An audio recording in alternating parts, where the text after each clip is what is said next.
तर आज आहे कोजागिरी पौर्णिमा आणि त्यानिमित्त आम्ही दूध तयार करत आहोत। हे बघा दूध कसं तयार झाले।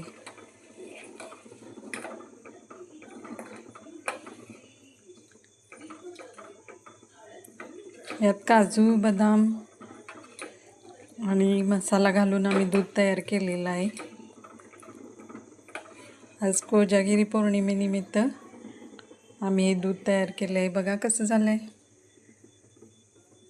आणि आता मी तुम्हाला आमच्या खिडकीतून दिसणारा चंद्र दाखवणार आहे।